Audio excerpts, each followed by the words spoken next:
got another minute, but I figured I'd get the process started. We can promptly start.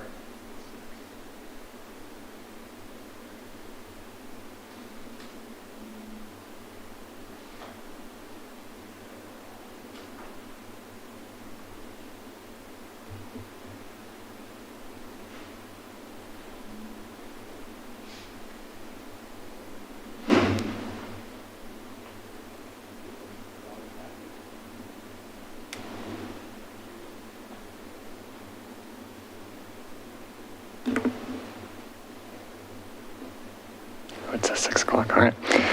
I call the July 12th, 2023 Planning Commission meeting to order at 6 o'clock. Ms. Pinyard, will you please call roll? Good evening. Chair Ron Heberlein, Here. Nicole Hendricks, Andrew Carr, Here. Cameron Mesbah, Here. Catherine Neal, Here. Jennifer Willard, Olive Gallagher. Thank you. All right, now we'll stand for the Pledge of Allegiance.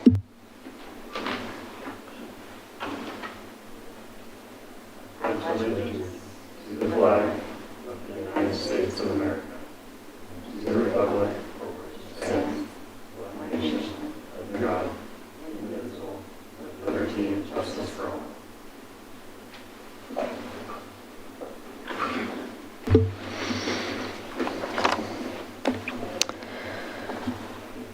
This is the time that citizens have the opportunity to address the Planning Commission regarding any item that is not already scheduled for a formal public hearing tonight. Therefore, if any member of the audience, either here in City Hall or via Zoom, would like to speak about any work session item or any other matter of concern, please raise your hand or send a message to the recorder using the Zoom chat function so that we may hear from you now.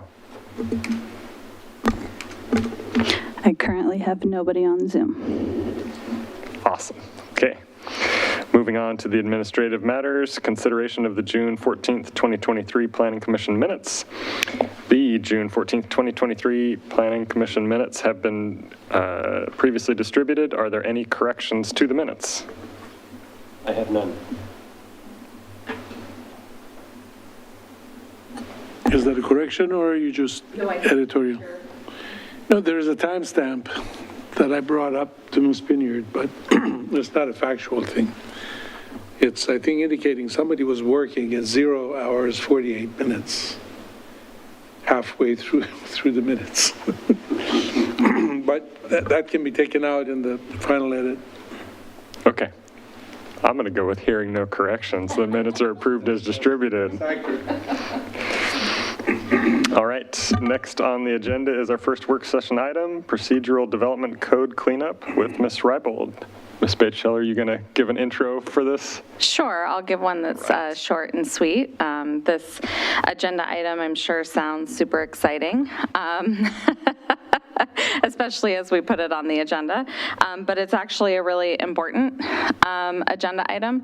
We have, as you will, often when a city is reviewing its code and processing applications, you find edits that maybe weren't made as clearly as they could have been, or inconsistencies because we update something and didn't catch a prior reference in another part of the code, or in the cases that some of the things Kim's going to highlight tonight, as we begin processing these, or we have other guidelines that come from the federal government in this case, it actually impacts how we process our applications. So a lot of the things you're going to hear tonight are really just for consistency, clarification between staff and applicants, and making sure that everything's handled in that consistent manner. So with that, I will hand it over to Kim Reibold, Senior Planner with the city, to walk us through the changes that are proposed. Sounds great. Thank you. Good evening, Chair Heberlein and members of the Planning Commission. I am Kimberly Reibold. I am Senior Planner here with the city, and I will be presenting a high-level overview of some of these development code process changes that are proposed. Also, I don't know if she's joined us, she has joined us online, is Jamie Crawford with Winterbrook Planning. And she is a consultant that has been working with our planning team, particularly on a lot of the wireless applications we've been reviewing. And so she has prepared a number of the code markups, draft code markups related to those components of the development code, and will be available at the end of the presentation to answer any questions you might have about that component. So quick overview of this project. As Ms. Bateshall noted, primary goal here is really to update a couple of review processes that we have in the code for a couple of development application types in response to some of the federal requirements that have occurred over the past handful of years and how we've seen those applications play out with the code we have. Given that we're going to do that, we also see this as an opportunity to clarify a couple of other application requirements and correct some inconsistencies that we've noted in the code. I'll highlight here that these changes that we are proposing are procedural primarily in nature. We're hoping that we're not getting into any proposed development code changes that have more policy implications that we would want to grapple with and make some choices. And so we're really trying to focus these changes on things that are clarifying or correcting procedure. So I'll just walk through the topics briefly, identifying what the issues are that we've come up with and how we propose that these code updates would resolve them. As the wireless communications facilities, that part of the code is Development Code Section 4.800. This code has been amended a couple of times in the past 7 years or so, primarily in response to some federal requirements that have come down related to certain facility co-locations on wireless communication facilities. So one example being on a wireless tower, different wireless companies will often have different antennas or other equipment on those towers, and since that existing tower is already there, anything that they're proposing to change becomes a co-location on that facility. Currently, there are certain types of co-locations subject to federal rules called 6409A applications, and these are processed administratively through our Class 2 process. One of the issues we have here is that the timeline under which we are subject to as a local government is 60 days with a couple of opportunities to pause that clock for review. That often is tricky to process in the Class 2 review when we have a public notice period and still need to have an appeal period at the end of that. It gets pretty tight. And the other piece that goes along with that is that there is a public notice process. However, because of the limited decision-making capability we have, essentially applications that are submitted under the 6409A process, it's a very clear and objective review. And so we don't really have a good opportunity to respond to public comments as a part of this review because it is pretty ministerial in nature. So that's one key piece that we would seek to amend here. Another piece is that as we've changed the development code through a couple of reviews in the past 7 or so years, we've added a lot of different application requirements, and the applicability of these relative to different types of facilities varies.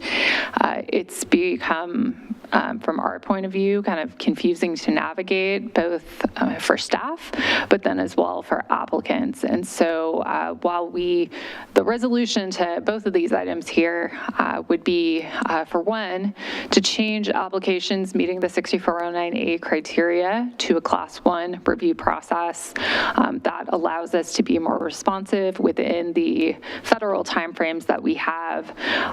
We would look to clarify some language around conditional and permitted uses that we have in the code just to be more reflective of the different types of applications we're processing.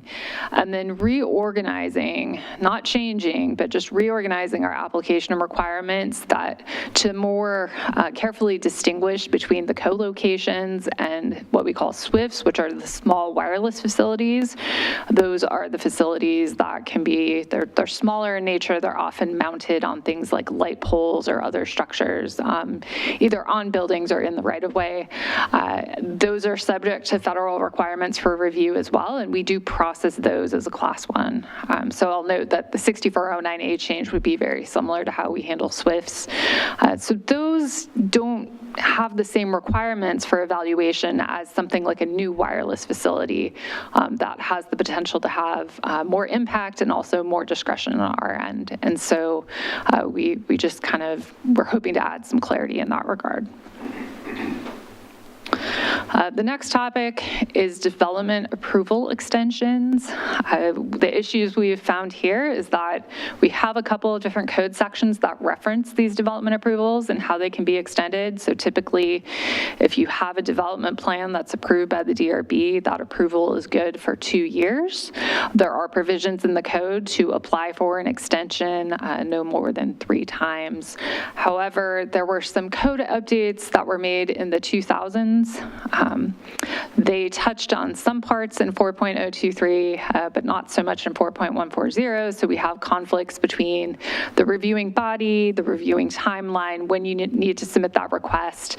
And then there's also some language that's still in 4.023 that talks about applications received during 2009 and 2010, and that has long since passed. So our resolution is to add some clarity around this, that these extensions would be reviewed and approved by the planning director via a Class 1 administrative review. Really it comes down to an applicant needing to submit the request. The longest standard that's currently in the code is 30 days, so we're sticking with that one since that aligns with our typical completeness review period.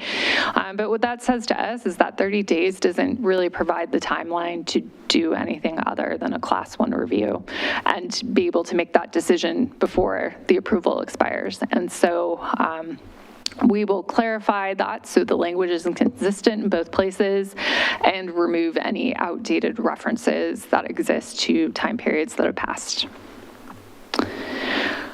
The next section is just temporary uses and signs. The issues here are just a little inconsistency or lack of clarity in the code with how we actually go about administering these, particularly for how we calculate days. And so typically a temporary use permit is good for a certain set of days, especially for some of the smaller days when we have things like food carts. This typically is the process by which we review those. Sometimes those are once a week. And so if you apply for a set number of days, you're really only using it 1 day per week. And so in practice, we have not held a 3-week period against you when you've only been using that use for 3 days.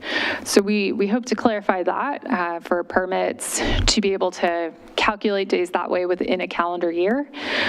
We want to clarify approval criteria for Class 1 and Class 2. The difference there is really just the amount of time. So you should be meeting the same standards otherwise. And then really clarifying for our temporary signs that you actually need a permit still to have those temporary signs, other than if you're in a situation where it's something that's temporary and exempt from sign code requirements. And so these are all things here that are consistent with our current practices. We just want to remove any ambiguity in the code.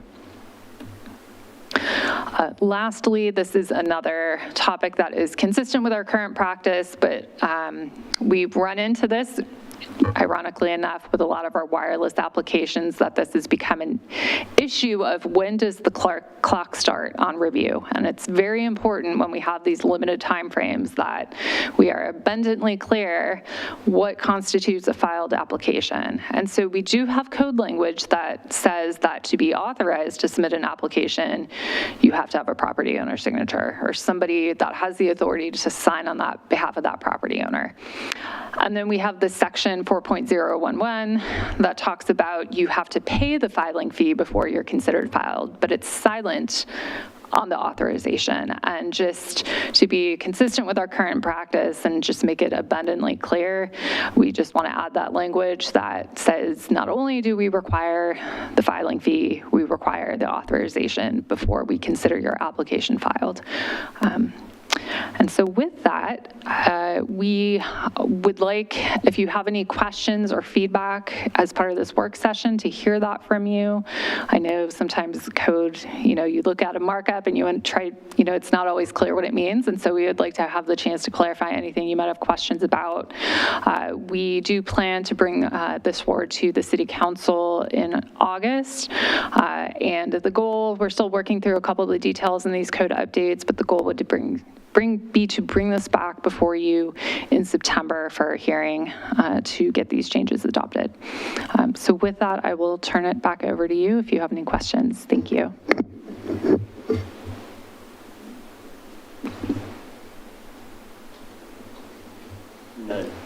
None. Okay, so I gotta do one. So if you go back to the 30-day submission requirement. On this slide? Yep, yeah, so extensions must be applied for 30 days prior to expiration. So when I was looking at the last slide, so is that a complete extension application has to be 30 days, or could they, I'm not sure how detailed the process is to request an extension. Is it a lot of work, or could they submit an incomplete by 30 days to meet that requirement, and then the city comes back and says, no, you need to fill out the rest of it? Does that still apply? So it's a fair question. I think one of the reasons we want to go with 30 days because the other number that's floating in the code is 8, and that really is not a lot of time at all. So we felt like 30 days was enough time to resolve anything that might be missing. Typically, this would be the application form, the fee, and an explanation of the code standards, good cause. So pretty much a written statement of why it is that you need to apply for the extension. There isn't any code response or anything otherwise that comes along with that. And so, really, we hope for 30 days, just again, to give us ample time in case there is something else that we need or there's any confusion or questions we want to clear up. The goal here is to make sure that we can issue these decisions before the permit expires. Yeah, okay. So it looks like the code change you made was to change it from 8 calendar days to 30 calendar days. Correct. And it's currently, it says 30 days in 4.140, and it says 8 days in 4.023. So you're just making those two code lines consistent? correct. But if somebody applies but doesn't submit the payment within 30 days, is that still a successful application? No, so that goes back to the other change about, or the code section that talks about what constitutes a filed application. Okay, so that applies to both this one Yes. and, okay. Yep. Perfect, got it. I'm good. You have to have the fee and the correct authorization for it to start, I'm assuming. Correct. Perfect, okay. And that has to be 30 days before. Yes, correct.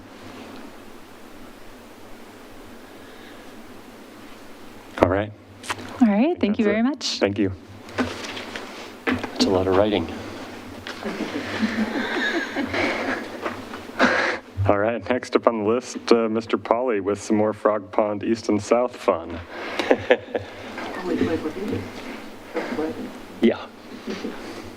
Time to use GPT, start writing some code. Yeah, I will say, Mr. Polly, as a commentary, I was disappointed at the amount of content you had in our in our staff packet. So there wasn't much. So maybe next time work up to a couple hundred pages or something. Let's not encourage that. Trust me, one of these months I'll make up for it. 100 pages of code changing. I did. Well, welcome. Again, Daniel Pauly, Planning Manager, and also with me this evening is Amy Pepper, Development Engineering Manager, who is, along with Carrie Rappold, and our Natural Resource Manager, and Zach Weigel, our City Engineer, have worked on these standards. and we'll work on this presentation together. So let me get it started here.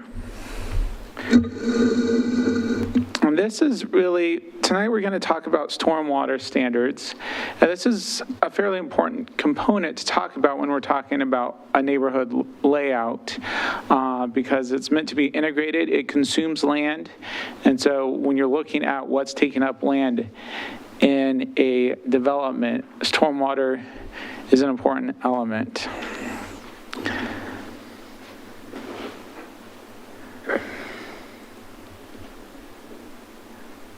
Presentation's not shared. I know, I'm making sure I have the right version here.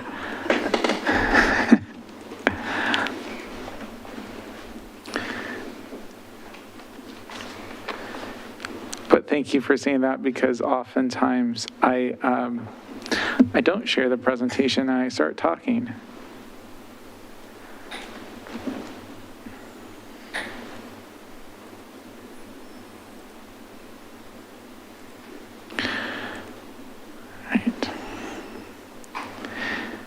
Let me get back to the beginning. All right, so here we are. So stormwater standards to be integrated into this development that is drawn here, this watercolor. And really why? So one thing that really want to emphasize is we're not coming up with new standards per se. These are standards based on our existing permit, kind of align with how it's being implemented, but really wanting to make it clear and objective, and also communicate and message exactly what our intent is in the code, rather than having communicating it otherwise. So there's the clear and objective standards, but also wanting to, and all of this centers upon meeting the city's stormwater discharge permit around pollution and protecting the environment. In addition to the clear and objective standards, we also want to make sure that where application doesn't really work to go with the clear and objective standards, that there's clear direction on the discretionary path and what's really should be considered as we look at alternatives. So it's done simply by adding a new code section in our residential standards, section 4.113 for stormwater facility standards. So notably, this is not in the actual Frog Pond Code, so this would really be used a lot initially in East and South, but the intent would be that this would apply to residential development citywide. So, Amy, anything to add? So there's a couple acronyms in this slide. Does everybody know what the city's permit is, just as a basis of knowledge? I did write it out in the staff report. Okay, so under the Clean Water Act at the federal level, stormwater started being regulated by the federal government in the 90s. So the city has had a permit since the mid-90s for stormwater discharges to waters of the state, to the rivers, to the creeks, et cetera. And unlike a wastewater treatment plant permit where you have a point source discharge, stormwater has different standards, so there's a number of standards that we have to comply with. One of those standards is post-construction development. So what happens as you develop? How are you improving water quality? So the standards we're talking about today are our post-construction standards. There are 6 other elements of our permit that we are required to comply with. None of them are numeric, so they're not like point source, like the wastewater treatment. You have to meet this level, pollutant level, when you discharge to the river. They're a little bit softer standards that overall our whole program is intended to improve water quality. And our development standards are one component of that. The intent of this is we've had these standards in place for a long time, but as developers come in and different engineers look at our standards, they're slightly different than all of our neighboring jurisdictions or across the state. Every jurisdiction has slightly different standards. And the intent of this section of the code is to provide more of that clear and objective standards so that it's easier for developers to implement our standards here in Wilsonville. Knowing that we have different objectives with our standards. We have, when you put together all of the 6 or 7 components of our stormwater program, they meet the what is deemed by the state the maximum extent practicable standard of cleaning up the water. So I just want to point that out. It is a little bit a complicated permit. I think there was a link to it. It's 60-some pages. It's difficult for staff to read, and it gets renewed. It's a 5-year permit, but it gets renewed by the state every 7 to 10 years in reality. But we've had our stormwater standards and our public works standards now for many years. So this is intended just to clarify what our standards are as we move forward, especially as we move forward in Frog Pond East and South, and density it is increased and there's not as much space for stormwater facilities. So for the record, as you can see on page 2 of 3 of the staff report, NPDES stands for National Pollutant Discharge Elimination System.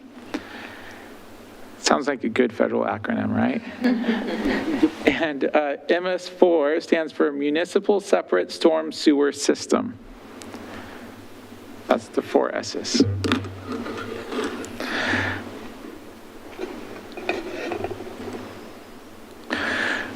So this new subsection in 4.113 is proposed to have the following: an intent or purpose statement, a direction that these storm facilities should meet low impact development design.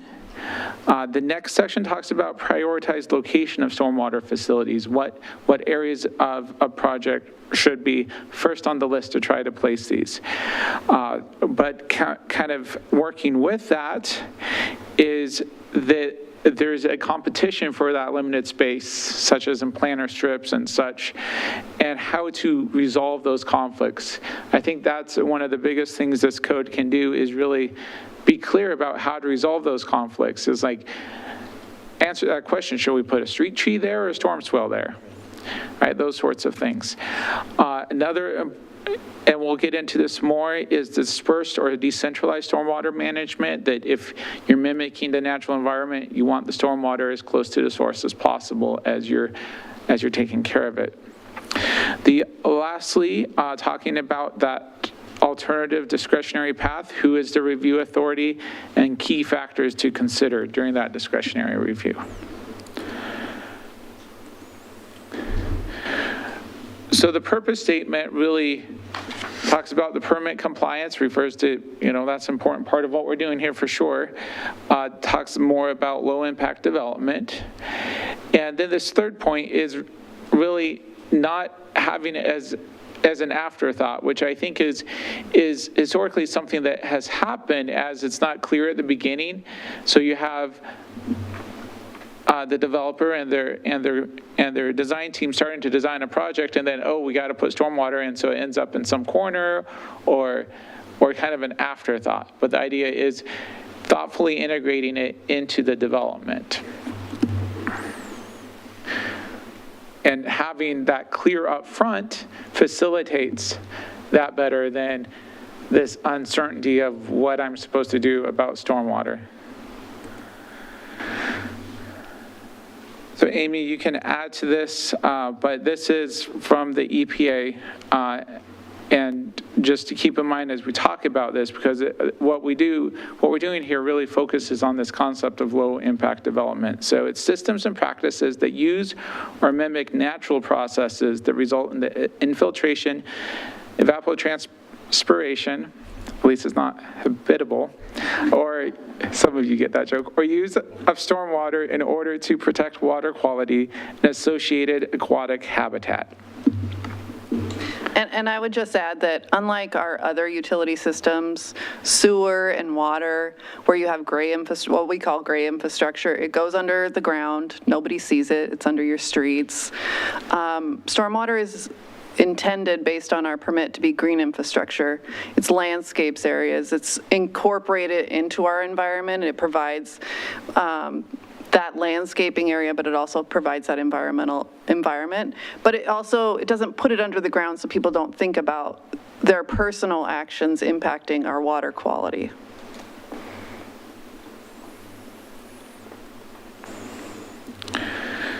So some key design principles reflected in standards that you'll see as we get into more of the details of the standards is that surface level green infrastructure that Amy mentioned, including vegetative facilities which need to be maintained and weeded and all that and those good things, but also that concept again of being close to the source. Anything to add there, Amy? Nope. Okay. So then the next section gets into the prioritized location of facilities. First of all is where possible to reduce the amount of impervious surface that requires stormwater. So if you can just have the water go into the ground where it falls, I mean, that's the ideal. So that can be green roofs and pervious pavement can help accomplish that and reduce the actual impervious surface. Median and parking strips, which exist throughout developments, curb extensions and similar wider areas of vegetative areas in the right-of-way.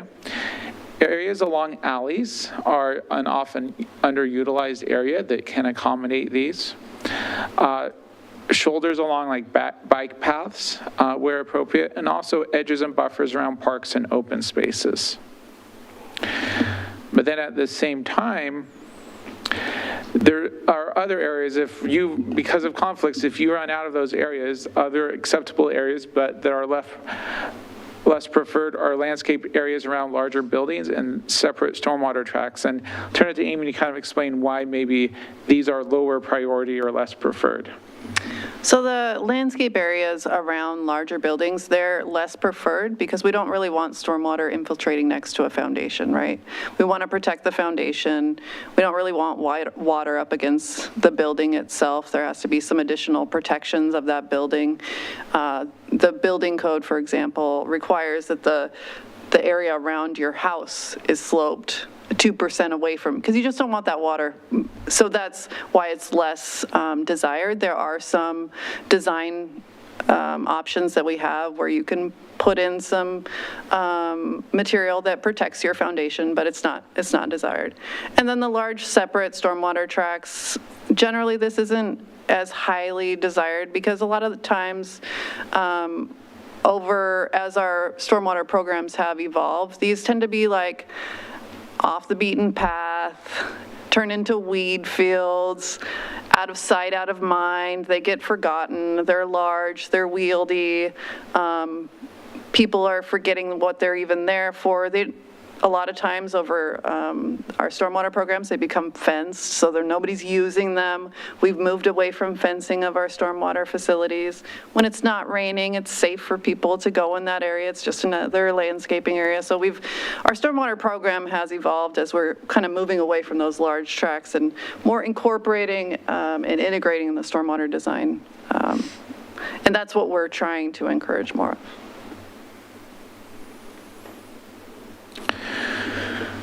Thank you. And so working around those conflicting uses, so it's really a two-step process as written in the code. Is first determine okay, you have this conflict well, our stormwater standards say we should really prioritize putting a stormwater facility in this planter strip between the sidewalk on the street, for example. So, but that's also where we need to let's use street tree, for example.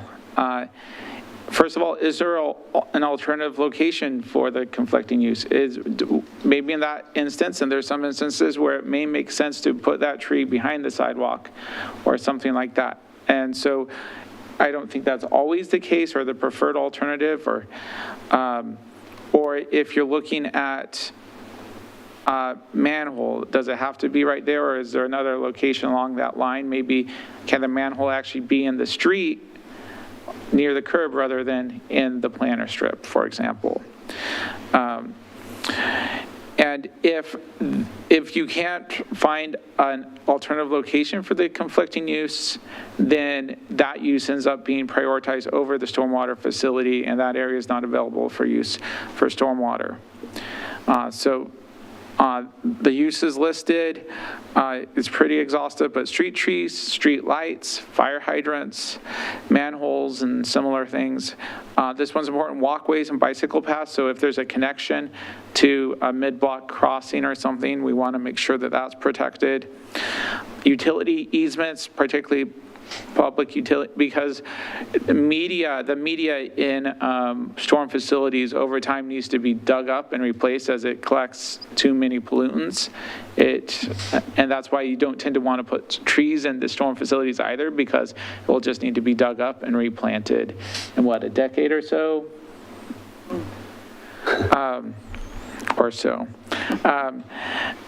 Usable open space, so we don't want it.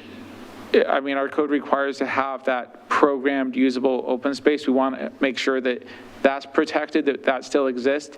I mean, some amount of stormwater, like a stream feature or something like that, can be integrated into a park like that, but we don't want all the green space to just be storm facilities.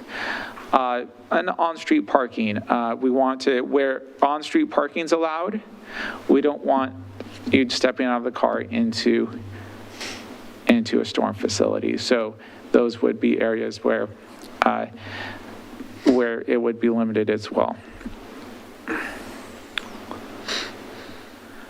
And the last area is decentralized stormwater facilities. And honestly, this is probably the area that received most comments and something that will be a continuing discussion.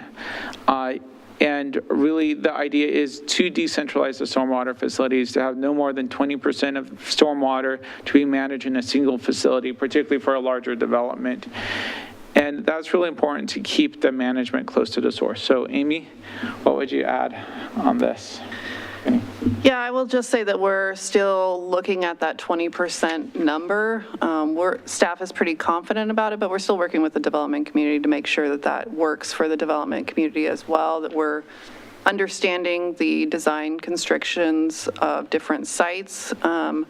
But the purpose of this is to make sure that we don't go backwards with our development, that we're moving away from these regional facilities, that we are having these dispersed facilities throughout our developments. And that's the intent. So to the extent that we can, that is the intent of that percentage. What that percentage ends up being in the final code that you see, I think may or may not be 20%. But really the idea is we're trying to find that balance between making it constructible, maintainable, but also making sure it's dispersed. So with that, happy to take, let's talk about waivers. So one thing is for our former DRB members, this would not go to DRB as other waivers do. There are other waivers such as like driveway widths and things that are under the authority of the city engineer that are related to engineering standards. And this would be the case here, that it'd be administrative waiver through the city engineer. But things that would need to be addressed in requesting a waiver from the clear and objective standards is that they continue to follow the principle of decentralized treatment and flow control. In instances where you run out of space, particularly in more urban areas, there's a number of factors that it's not technically feasible to build the above ground features or do the green roofs, and you still need additional stormwater management. In the field, they're called proprietary. So essentially these are below ground gray infrastructure that have like filters in it. And so that those, if those are necessary to just make the system work because we've run out of other options, that it is the minimal necessary. There's also potential for a fee in lieu program where you're not able to meet the demand on site, so you can pay a fee that can be used elsewhere in the same sub-basin to build stormwater infrastructure. So specific guidance on that as well. So Amy, any additional? I will just say this adds some additional flexibility that we don't currently have in our code. Specifically, the fee in lieu option was recent. Our permit was renewed in 2022, I believe, 2021, 2022. It added this option for post-construction fee in lieu options. So prior to that, and actually until we implement a fee in lieu program, that's not even an option for a developer. If they can't meet our stormwater standards, that can significantly impact their development opportunities. The ability to provide below ground proprietary, where we have zero lot line developments and we're really densifying town center, for example, there may not be a lot of options for above ground facilities. So this allows that flexibility for us to evaluate those other options. I don't think the proprietary devices will still be approved in the same, like readily approved. There will be a lot of hurdles to jump through to get to that point, but this allows some flexibility. All right, and on this last questions and feedback, we do plan on coming back with this. We don't, the intent is not to resolve this with the Planning Commission tonight, particularly Kerry Rappold, who's worked a lot on this. He's gratefully on vacation. He needs a vacation. So he'll be back. And so any questions, I welcome questions and feedback that we can work with him and Zach on and come back to the Planning Commission next time with answers and for further discussion to get this resolved and at a point that we're ready to move forward towards a hearing. So with that, I'll turn it back to you, Chair. I have one question. So in 05A, it says, as required by the city's NPDES MS4 permit. Is that one permit or two separate permits? It's one permit. It is one permit. I too have one question.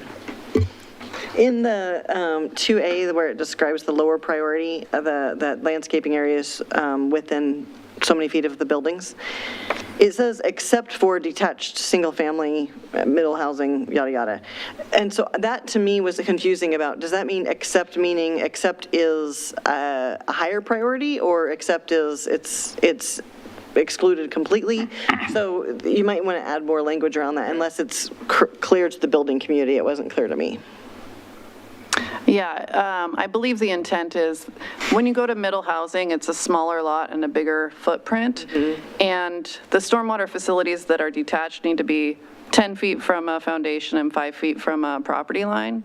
And you go to that smaller lot and you have a big footprint for your structure, there's not really enough room for a stormwater facility. So then it's not a priority at all to put them. So The reality is it doesn't really work. Yeah, okay. It's really the intent is to exclude, and also our experience where, where it's on an HOA tract or a larger like multifamily or commercial property, those are readily, you can work with the owner easily and on the maintenance, but when it's on a single family homeowners and they don't know what it's for, don't really have, aren't well equipped to deal with the maintenance. Gotcha. So that's another reason why we kind of gear against that. But, if you have a multifamily project, it may be acceptable to put it next on the lot with it.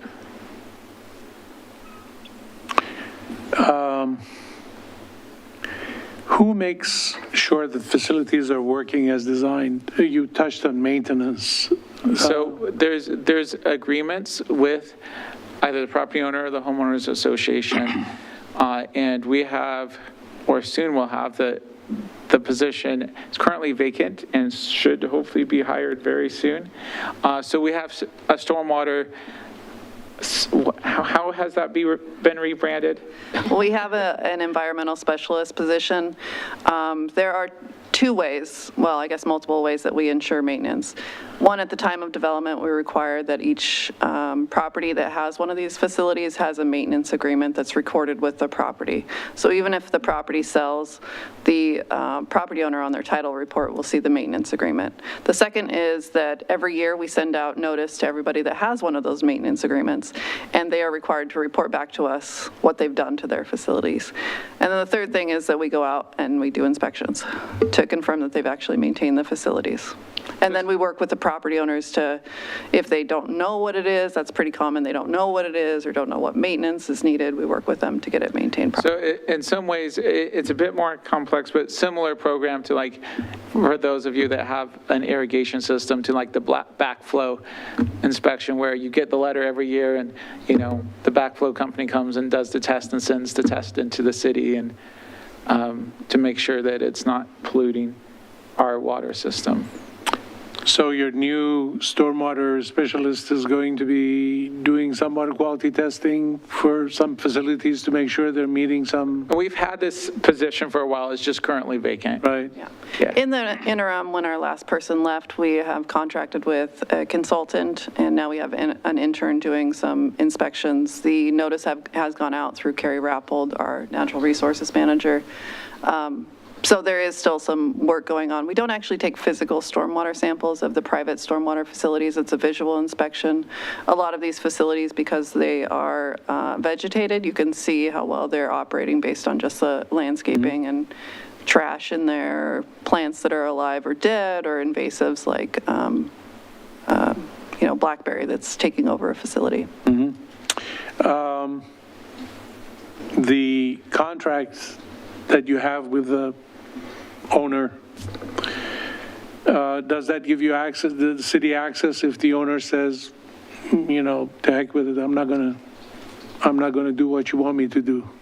It does, and actually our municipal code also allows us to go in and maintain a facility if a property owner is not willing to maintain it themselves. And charge back or something, you have a way of doing that? Correct. Good. So that's the maintenance part of what was rattling in my head. And I wasn't sure if this was outside of this is pretty focused. We are, I don't want to be on a slippery slope getting into the stormwater plan for the city, but you have to pardon me. I just, that's a slippery slope I'm always on, and I can't resist it.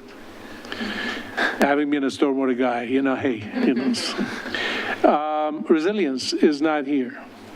Now, in one way, that's good. You know, I like the fact that you're making dispersed kind of facilities and so forth. As I mentioned, I think when we were talking about the Frog Pond natural areas and so forth, and when it was said that we're not going to do large facilities, my suggestion was to reserve space for them next to the easement or some natural area, because resilience in the system will require that. We're getting into more extremes of weather, and what the design is for today is, I guarantee it, not going to do it in 20 years. It's going to get flooded out, washed out. And you will, these permits, as you mentioned, are renewed every 5 years or whatever. As Chesapeake found the hard way, the standards get harder and harder to achieve as the result of urbanization ends up causing pollution in the receiving waters. And at some point, you will, you know, get pushed into a corner of having to have space somewhere to provide much higher level of water quantity as well as water quality protection. So it's good that you're not putting all of your eggs in the basket of a regional facility. Don't throw your space away for the possibility that resilience will require you to have that in addition to the dispersed facilities that you're having. Yeah, I will just add that our stormwater design standards for the actual sizing of the facility is to,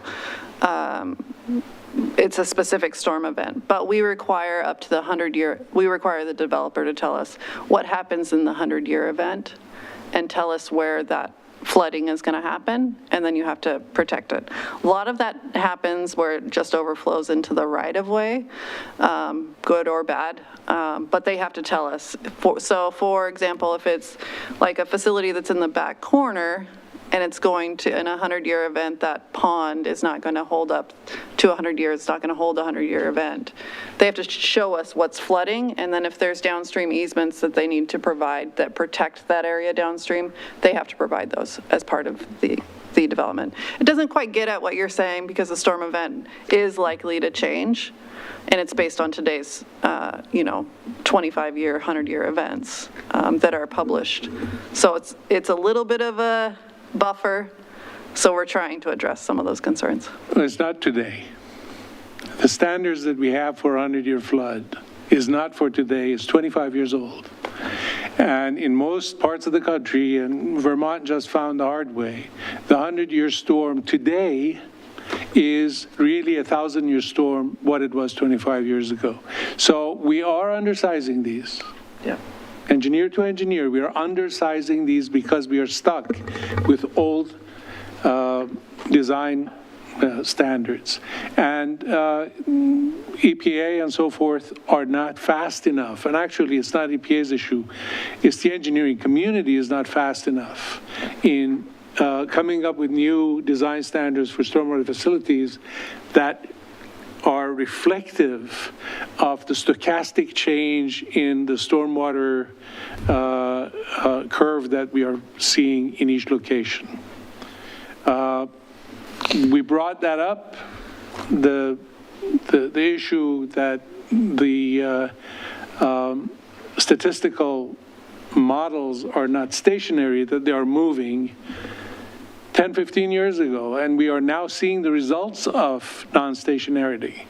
But we still don't have design standards that accounts for that movement, that allows us some flexibility to oversize or deal with overflows. So that's why I'm raising this. We are seeing these impacts around the country. It will happen here. We just need to have space to deal with that because the receiving waters are all sensitive cold water streams for the most part. Yeah, and I will just point out that our design standards, we do have a design calculator, is a flow duration calculator. It's not a pre-post, pre-development, this is what your flow rate is, post-development, this is what your flow rate is. It's a more of a simulation model, which is a little bit different and hopefully accounts for some of those changes, but I totally agree and I totally hear when we have the better available data, we will be pushing that out in our standards. So I don't want to get into the weeds, but those flow models, until recently anyway, were dealing with 1973 to 1990 kind of flow, which is not what we need to be looking at. We need to be looking at a future. This is planning document, it's for the future. Yeah. So resilience needs to be part of this, and I don't know where and how you want to include it, but it needs to speak to resilience. Carrie Rappold is working on our stormwater master plan, and I will make sure that when he's back, he can address your resilience question that may be addressed in our stormwater master plan as well. Well, and I thought there was federal kind of guidance being handed down, climate resilience for infrastructure. I mean, we are talking infrastructure here. Yeah, I know there's some specific guidance for wastewater and drinking water. I'm not sure how that trickles down to stormwater. It seems like a little bit of the federal government's a little bit silent, so not sure where that falls, but I will make sure to pass that along to Kerry so he can address resiliency. Now, part of it may be that the EPA is getting its wings clipped a little bit by the courts, which is another issue. I think, when I started looking at this, the reference to the MS4 and MPDES and all of that is fine. The city has to do that. Those are minimum standards. Give me a break. We ought to be able to do better than that. And as the federal government falls behind in these things for all of the pressures that they're under, the city ought to have the ability to protect its own environment in a more, I don't want to say conscientious, more quality. I mean, we're dealing with quality with everything else we're doing. Let's be consistent across the board is what I'm saying. Let's also protect the environment that we are in at the same level as we're protecting mobility and aesthetics and all of those things. Thank you, Amy. So Commissioner Mesbah, if I were to summarize, your request is to make revisions to the code changes that would help to address the fact that we will see flows higher than what the current standards are identifying. Yes, and I think here, because we're trying to be clear and objective, there ought to be some place here, maybe, I don't know, that allows the city to say, you know what we thought we were doing in 2023, and now we're 2043, are totally different. We need to be able to renegotiate these agreements with the landowner, even though they've had the same agreement from when they built it. And it's not going to be possible because we're densifying, as you say. What are they going to do? Put it in a microwave and zap it? I mean, it's extra water that's coming out the downspout saying you can't handle it. I just don't know what the answer is there. Whether or not there is a place here to also flag it or have some way of dealing with it, or whether it's only a matter of making sure that the comprehensive stormwater plan for the city has those processes under control. Normally, it falls on the city because the developer's gone. Yeah. Yep. And they're not going to be, fine. The agreement got handed down to, the third buyer after the initial development. They're not going to be able to do anything about it. There isn't any room. We're densifying. We don't have yards for trees. Oh, that was the other thing. I thought I was done. I'm not. I'm sorry about this. It's long-winded. I like the fact, that's what I started saying. You're really narrow and focused on this. Yes, trees cannot be in stormwater facilities, but Minneapolis and Seattle use trees as they give stormwater credits based on the trees that you plant. Now, if we're going for resilience, maybe we should be kind of zipping our mouths about that, because that becomes some plan B of maybe adding more trees because we're having more precipitation. And we haven't used all of our capabilities in that area because we disallowed it. But there are some municipalities that give credit for the trees that the developer plants by making a smaller stormwater facility. I'm not suggesting we do that here. We already have that option in their design. It's not often utilized. Yeah. There's a lot of restrictions of how close the tree has to be to a facility to actually get a credit, so we just don't see it implemented or requested often here. Parking lots usually is where I see them used. Yeah. Sorry about that. Sorry. Commissioner Neal? That sounds stupid. All sound stupid. I'll go for it. So the 20% decentralized stormwater, is there a threshold in site size? I mean, if you had a 5-lot development, are you really going to say that you have to have a 20%, no more than a 20% size? I believe that section is written for greater than 2 acres, so we're thinking of subdivisions, yeah. Okay. And then, Dan, I guess one question I would have is, does Morgan Farms meet the proposed requirements? And the reason why I ask is because it's right next to my neighborhood and we walk it all the time. And so I see the decentralized stormwater, and I'm just curious if that type of recent development meets the criteria that we're putting on paper, or that we're proposing to put on paper. So Morgan Farm does have a centralized facility, right? So Amy can probably speak to this a bit better. Yeah, I would have to look specifically at Morgan Farms, but part of the reason that we wanted to set up this hierarchy is as we see development in Frog Pond West, it was clear that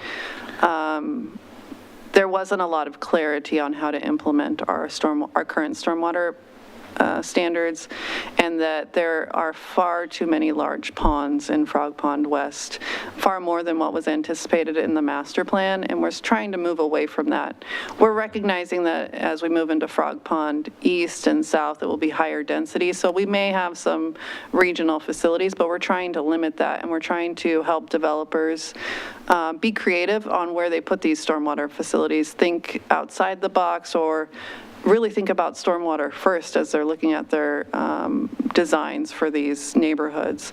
A lot of times that we're finding is that stormwater is really thought about it kind of pretty late in the game, and then there's not a lot of space left because they've developed their subdivision on a flat piece of paper, and they never really thought about these decentralized stormwater, integrating it into their design. So we're trying to push that and have early conversations and prioritize stormwater early. Has there been any feedback around cost differences between those larger stormwater facilities and the decentralized facilities? And is there a penalty for going to the decentralized? Decentralized is what we are wanting. There is not a penalty for going to that. Is it more expensive? I cannot speak to that. Our stormwater permit doesn't allow us to talk about cost. I'm sure the development community would have different, I mean, it's hard to say because a planter, for example, has concrete walls around it and it's super expensive to build, but it takes up less space in the right-of-way, for example. So, you know, if you don't want to give up more right-of-way, you can build that, but it's more expensive. So I don't have a good, Yeah, but I mean, there may be more piping, more inlets, more. Yeah, I was just curious if there had been any discussions or investigations around whether or not one is more affordable than the other.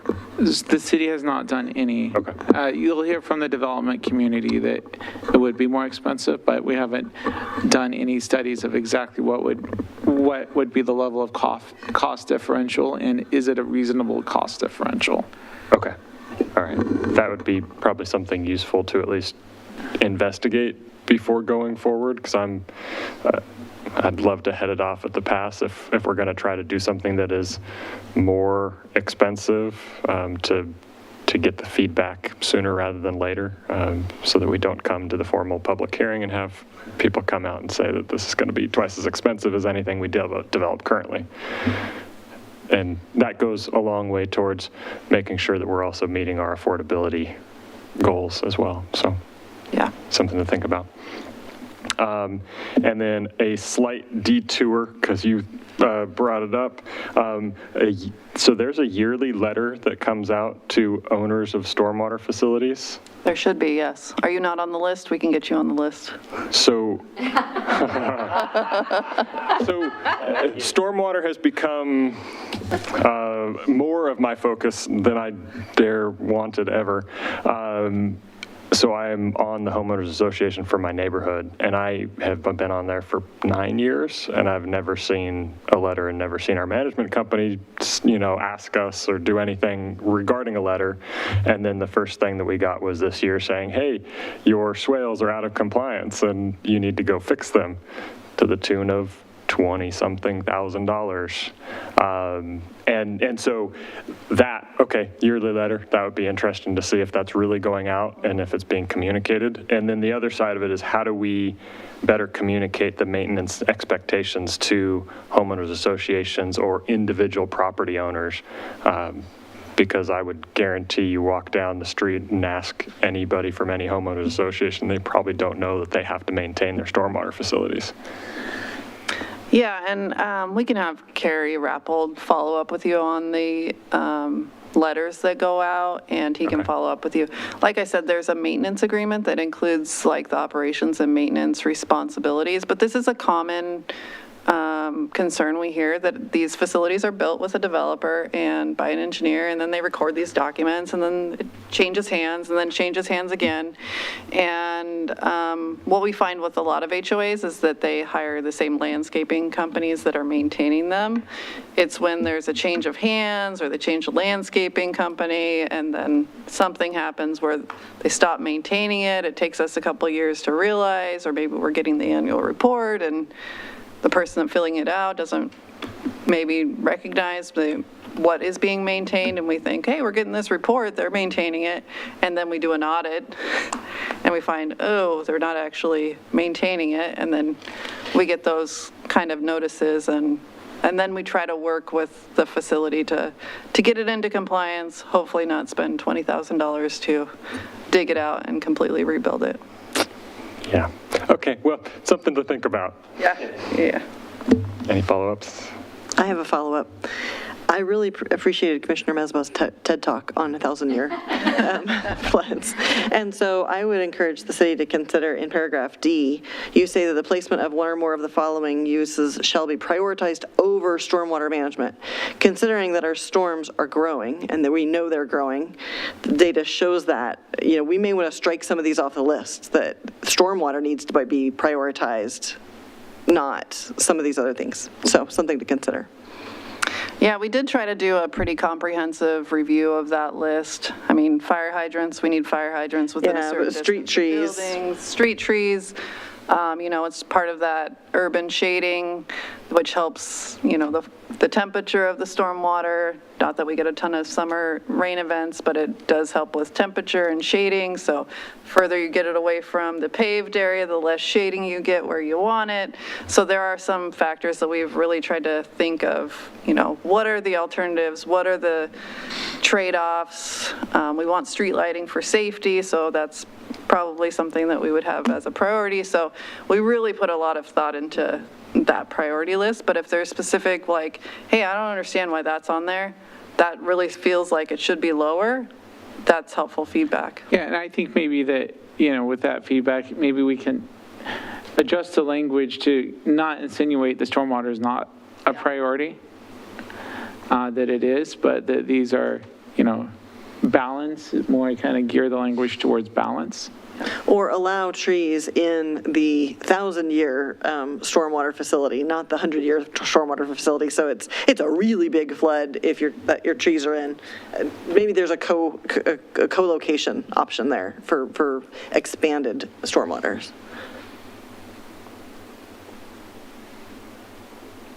I have follow-up. Believe it or not. I believe it. Go ahead. A couple of things. Listening to you, one of the things that HOAs are supposed to do is reserve studies.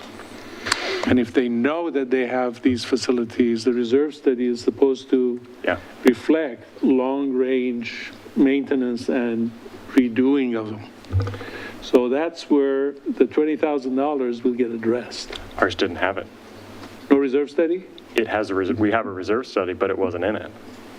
Well, that's why I'm saying if the letters should clearly indicate where the stormwater stuff is that the HOA needs to be paying attention to, and maybe even flag it. This is something your reserve study should be including. So that's just something you said really caught my interest, trying to get developers to prioritize the placement of stormwater facilities is something we struggled with when I was doing your job back out east. One of the things that became very useful, and I brought this up some years ago when I first saw the natural resources layer of the land that we were, maybe it was Frog Pond, maybe it was some other development. I didn't see the drainage pattern showing on it. You had the streams, you had the wetlands and the wetland buffers and all of that. What we ended up doing that helped was based on topo maps, showing a 50-foot wide grass swale, showing the drainage pattern on the property that is being considered for development. And that becomes part of the natural resources. However, the developer can then design it and move it based on earthwork and changes that they do in their development and so forth. But it's flagged and it stays as some 50-foot wide grass swale that moves based on the design, site design, and doesn't get lost. And because you're basing those on topo, it's the low spot, that's where the water is going anyway, it's the drainage pattern. It gets the developer to have to look at it because it's part of your natural resources overlay. That is not practice right now, that if I remember correctly. I really recommend you guys looking at that because it will put that right in front of their eyes when they're looking at that site plan, just like a wetland would be.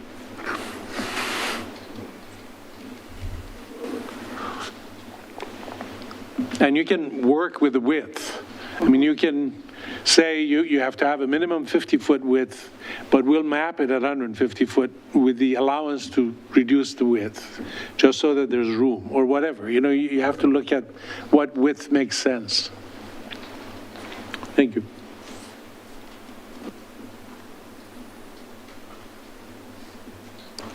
I think we're good. All right, thank you.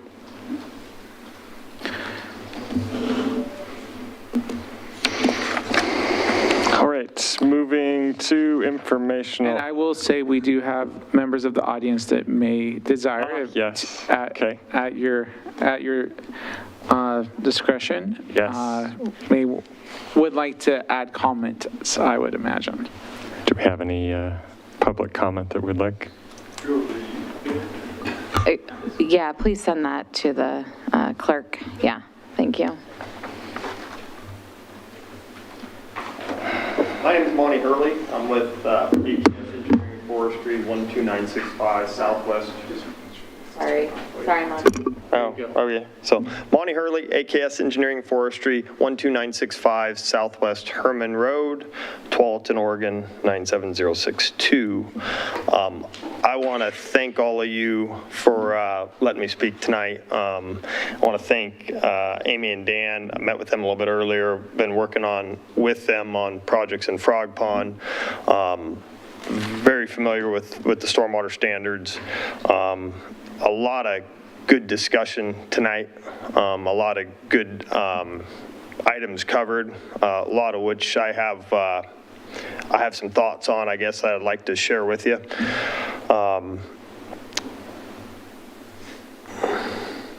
We are concerned about the language in Section E, which is page 40 of your packet. That is the 20% standard that you've been talking about. I'll go ahead and read it real quick. I know you all have it in front of you, but decentralized stormwater facilities, stormwater management facilities shall be decentralized so that no single stormwater management facility shall provide more than 20% of the stormwater treatment and flow control for the smaller of stage 1 master plan area or drainage basin. And I guess a number of things I kind of like to touch on with that. One of which was brought up. There was discussion about whether engineers look or developers look at stormwater when they look at a site, and I can tell you it's the first thing we look at. So I can't speak for other engineers, but I can speak for what we do, and we do a lot of development. We're working on several projects in Frog Pond. We work all over the state of Oregon and throughout Southwest Washington. So stormwater is, it frankly drives a lot of our layouts of our development. It was a good thought there about the, showing stormwater facilities or this 50-foot swale idea. What I'll say here is, if I got to now put 5 of those throughout a site, which is what this would require with the 20%, that completely, blows up that site plan. So, and we'll kind of get into some of that detail a little bit later here, but we're very concerned about the unintended consequences and the conflicts that have been raised in some of the slides here. We work in jurisdictions throughout Oregon and Washington, like I said. We have not seen this language in any of those standards before. And the closest one would probably be the city of Portland that we've seen, where they like dispersed facilities. We haven't actually seen that be very successful on some of the clay and impermeable soil sites. Where we have seen it be successful is where you have more permeable soils, because then you get infiltration. Well, I'm sure all you folks know here, at least on all the projects we've done in Wilsonville and Frog Pond, you have clay soils. The soils don't permeate. And so the decentralized facilities we have not seen work well in those conditions. So we're taking a site now where we have maybe one large storm facility, we'll say like Morgan Farms, and now we're gonna put in 5 of those storm facilities. And it's not a direct equation that you're dividing up into 1/5 of the area of each of those facilities. If you need that same amount of volume, or maybe more, would be prudent in some cases. To get that same amount of volume, you might need twice as much overall area because of the inefficiencies in the side slopes and the geometries. You also need twice as much of the infrastructure. So that means twice as much retaining walls, twice as much inlets, outlet structures, and in many cases, if you're actually 5 times the storm facilities, you need 5 times the inlet structures, 5 times the outlet structures, 5 times the infrastructure going into it. And you're piping that stormwater into each of those facilities.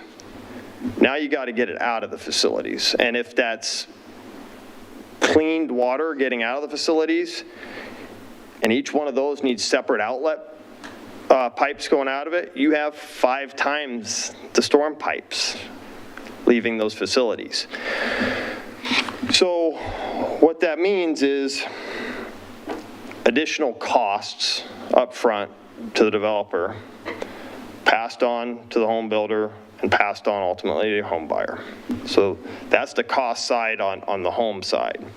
You also have 5 times the maintenance costs for the homeowner or homeowners association. So instead of that being a $20,000 problem, maybe it's a $100,000 problem. Or maybe it's just, it's based on the area, but it's a $40,000 problem instead of a $20,000 problem, because you got at least twice as much area and you got 5 times the facilities. You have more infrastructure in the streets, so that means you got more maintenance costs for the city on all the pipe and manholes and catch basins and infrastructure in the streets, even if the city is not maintaining those stormwater facilities. The HOA is. It's still additional cost to the city direct on that.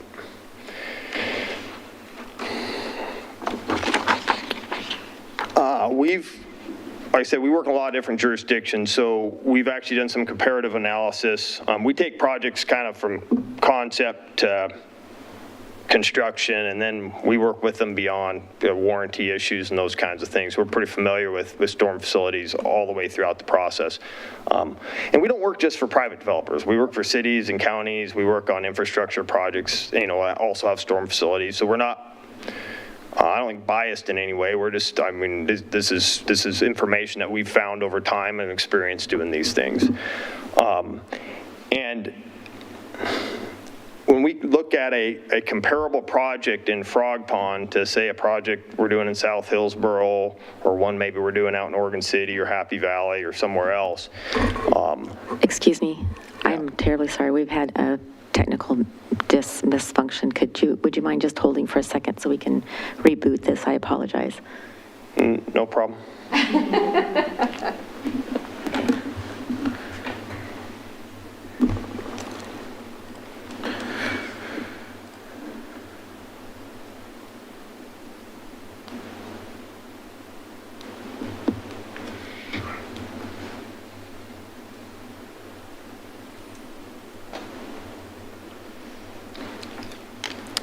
We have the Zoom as a recording for backup, right?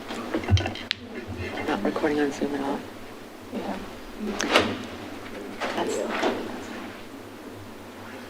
Thank you, Monty, for your pause. Thank you.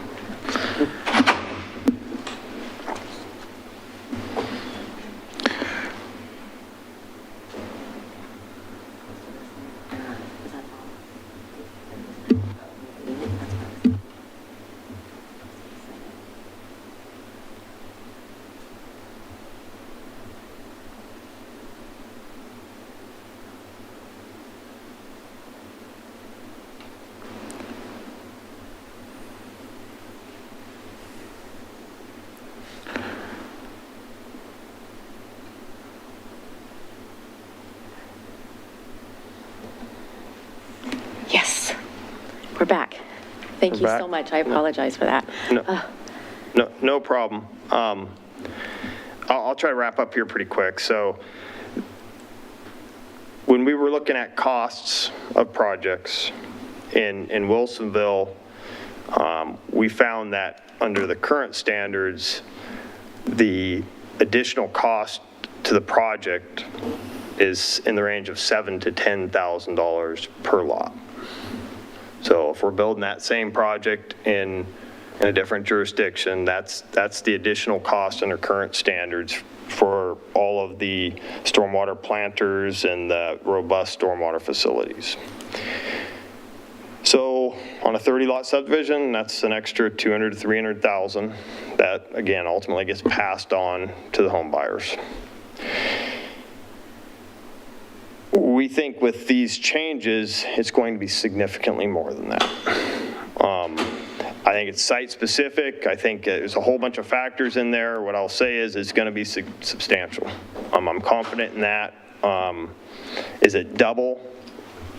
You know, that 7 to 10K more than everywhere else? Is it 20,000? I'm not sure, but I know it's that order of magnitude or more.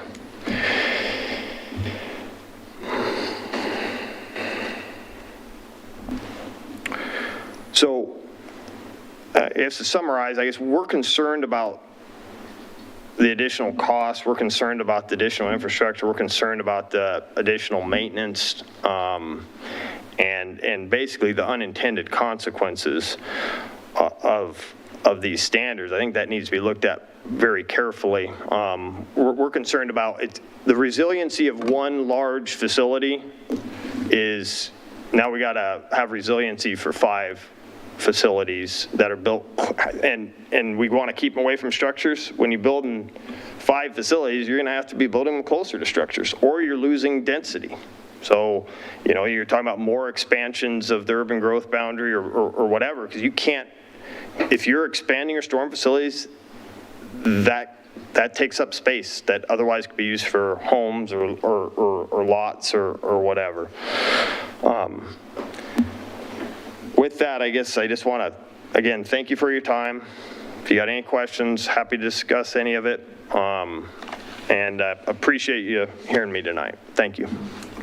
Thank you, Monty. Real quick, so when you're talking about standard and the cost difference in different communities, are the Wilsonville standards more rigorous, and is that why we're seeing higher cost? Or are they functionally equivalent and just our implementation is driving cost? Well, it goes to the decentralized facilities, right? Even in your current standards, is incentive for decentralized facilities, which is why you see them throughout Frog Pond. You either have some level of decentralized facilities and a large pond, or you have no decentralized facilities and you have a very large pond. So that's already built into your standards. It's already driving up the costs. This is taking it to a whole nother level. You know, and I mean, you can kind of common sense, you can step back and go, well, you put the stormwater facility at the lowest part of the site, right? I gotta put 5 facilities somewhere.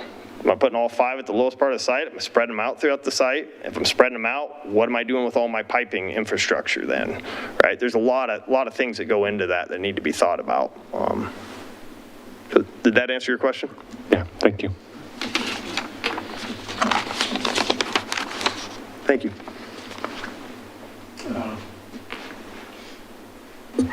I think we can discuss that with, with the next time we have this conversation. We can have a deeper kind of dive on this issue. The points are well taken.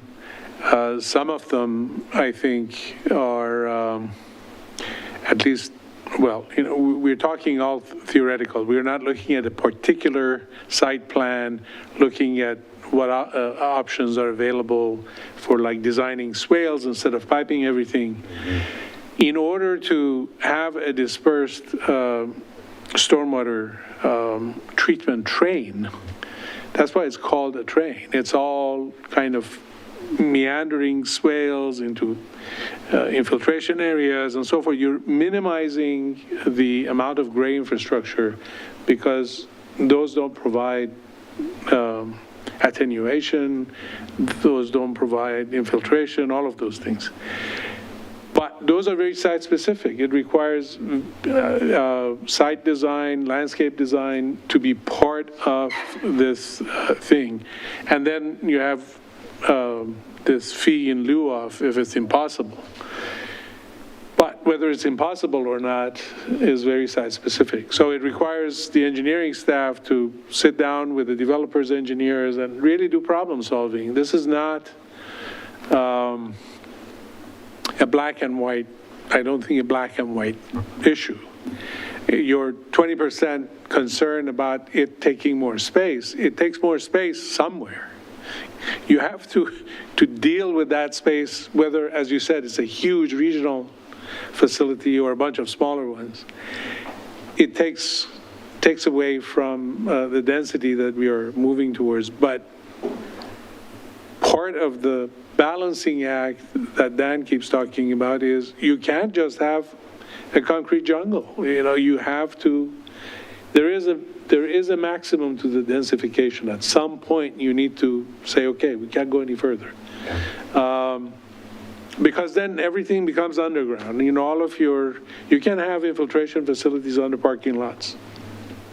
There is off-the-shelf kind of solutions for that, but they cost money, and the maintenance becomes then an issue sometimes because, you know, now you're underground, you don't see what's happening. So all of these are good points, but there are points that I think we need to be having a deep dive discussion at our next meeting when we deal with this issue, and making sure that the city has a problem-solving attitude towards this on the one hand, and not letting people off the hook easily on the other hand. It's difficult, yes. That's why engineers get the big bucks. Yes, we're all rich. Okay, thank you. Moving on to informational items. There are no staff presentations. Any commentary to be had? No? Cool. All right. Well, looks like we need a motion to adjourn. I don't think so. No. I move that we adjourn. Second. All right. We are adjourned, 7:27 p.m. Thank you.